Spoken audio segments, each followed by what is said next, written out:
तो पिछले वीडियो में आपने देखा कि धनीराम का रजिस्टर्ड वसीयत हिमाचल प्रदेश हाई कोर्ट के द्वारा इनवैलिड डिक्लेयर कर दिया जाता है और उस फैसले से एग्रीव्ड होकर धनीराम अपील फाइल करता है सुप्रीम कोर्ट में।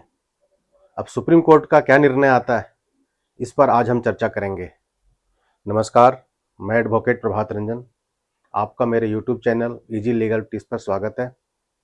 और अगर अभी तक आपने इस चैनल को लाइक और सब्सक्राइब नहीं करा है तो कृपया करके लाइक, सब्सक्राइब और शेयर जरूर करें ताकि ज़्यादा से ज़्यादा लोगों तक ये जानकारी पहुंच सके और वो भी इसका लाभ उठा सके।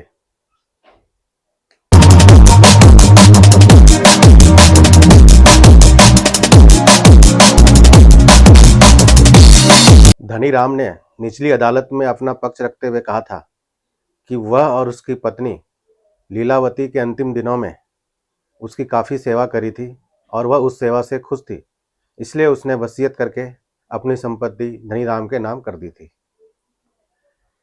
अब सुप्रीम कोर्ट कहता है कि ट्रायल कोर्ट का निर्णय कि वसीयत को सिर्फ रजिस्टर्ड करा लेने भर से यह साबित नहीं हो जाता कि वह वसीयत जेन्युइन है, वैलिड है और सारे लीगल रिक्वायरमेंट को पूरी कर रहा है। निचली अदालत ने अपने निर्णय में कहा था कि एक वसीयत को वैलिड होने के लिए सेक्शन 68 इंडियन एविडेंस एक्ट और सेक्शन 63 इंडियन सक्सेशन एक्ट, इन दोनों के जो रिक्वायरमेंट हैं वो पूरे होने चाहिए। निचली अदालत ने यह भी कहा था कि इस वसीयत के जो दो विटनेस हैं उनके बयान में भी काफ़ी विरोधाभास है, उनके बयान सेम नहीं है और इस तरह से निचली अदालत ने धनीराम के फेवर में जो वसीयत था उसको इनवैलिड डिक्लेयर कर दिया था। तो हम पहले देखते हैं कि सेक्शन 68 इंडियन एविडेंस एक्ट क्या कहता है। Section 68, proof of execution of documents required by law to be attested. If a document is required by law to be attested, it shall not be used as evidence until one attesting witness at least has been called for the purpose of proving its execution. If there be an attesting witness alive and subject to the process of the court and capable of giving evidence, provided that it shall not be necessary to call an attesting witness in proof of the execution of any document not being a bill which has been registered in accordance with the provisions of Indian Registration Act. तो section 68 कहता है कि जहां कानून के अंतर्गत एक document में विटनेस रिक्वायर्ड है, विटनेस का होना मैंडेटरी है, वहां वह डॉक्यूमेंट कोर्ट में तभी प्रूव होता है जब कम से कम एक अटेस्टिंग विटनेस की गवाही कराया जाए, अनलेस कि वह डॉक्यूमेंट रजिस्टर्ड है। यानी कि अगर वह डॉक्यूमेंट रजिस्टर्ड है तो अटेस्टिंग विटनेस की गवाही कराने की जरूरत नहीं है। लेकिन यहां भी एक्सेप्शन दिया गया है, यानी कि यहां एक्सेप्शन में दिया गया विल, यानी कि वसीयत के केस में अगर वसीयत रजिस्टर्ड है तो भी उस केस में एक अटेस्टिंग विटनेस की गवाही कराना मैंडेटरी है। अब देखते हैं सेक्शन 63 इंडियन सक्सेशन एक्ट क्या कहता है।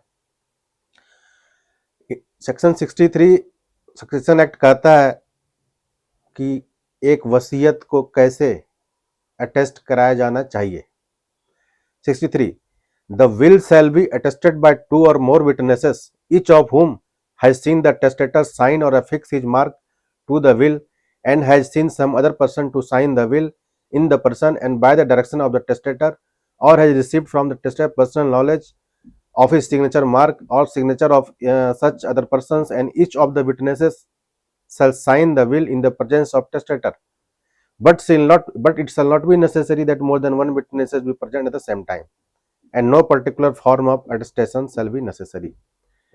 तो सेक्शन 63 कहता है कि वसीयत के केस में अटेस्टेशन के लिए जरूरी है कि दोनों ही अटेस्टिंग विटनेस ने टेस्टेटर के सामने सिग्नेचर करे हों और टेस्टेटर ने उन दोनों विटनेस के सामने सिग्नेचर करे हों या उनकी नॉलेज में हो।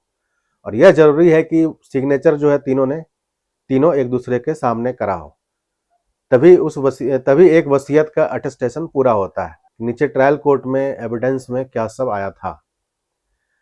तो धनीराम के वसीयत में दो विटनेस थे, एक लोकनाथ अत्री, दूसरा चमन लाल।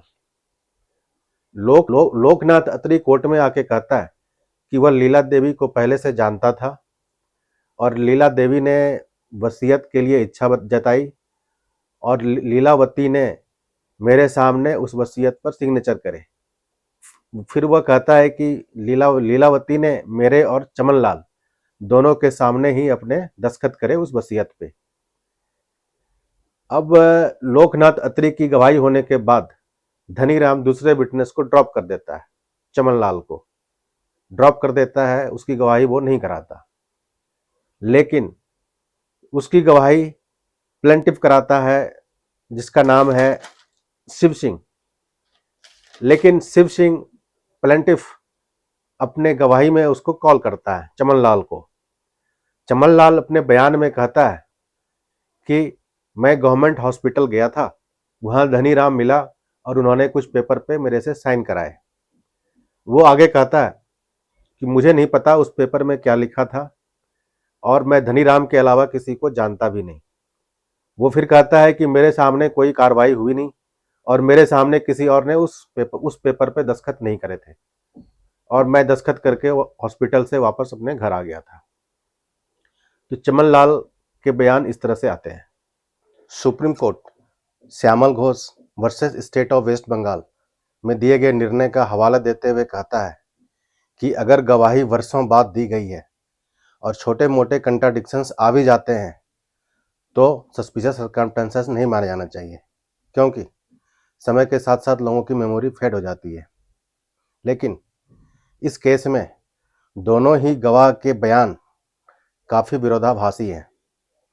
जहां लोकनाथ अत्री कहता है कि लीला देवी ने साइन सिग्नेचर मेरे और चमन लाल के सामने करे, वहीं चमन लाल कहता है कि उसके सामने किसी ने भी सिग्नेचर नहीं करे और चमन लाल कहता है कि उसके पास धनीराम आया था और एक पेपर साइन करा के चला गया।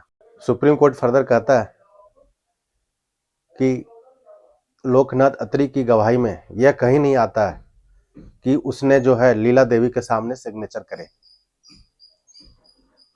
तो इस तरह से सेक्शन 68 की रिक्वायरमेंट जो ये कहता है कि कम से कम एक अटेस्टिंग विटनेस द्वारा प्रूव किया जाना चाहिए, इस केस में ना तो लोकनाथ अत्री ही प्रूव कर पाए वसीयत को और ना ही चमन लाल, और दोनों के ही बयान विरोधाभासी रहे।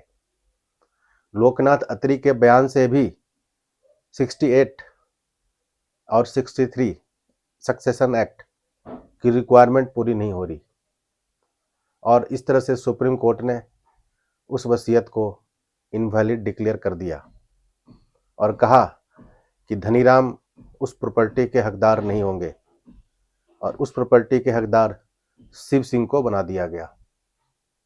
तो इस तरह से आज हमने देखा कि एक वसीयत को बनाने से लेकर कोर्ट में प्रूव कैसे किया जाता है। आज के लिए इतना ही। नमस्कार।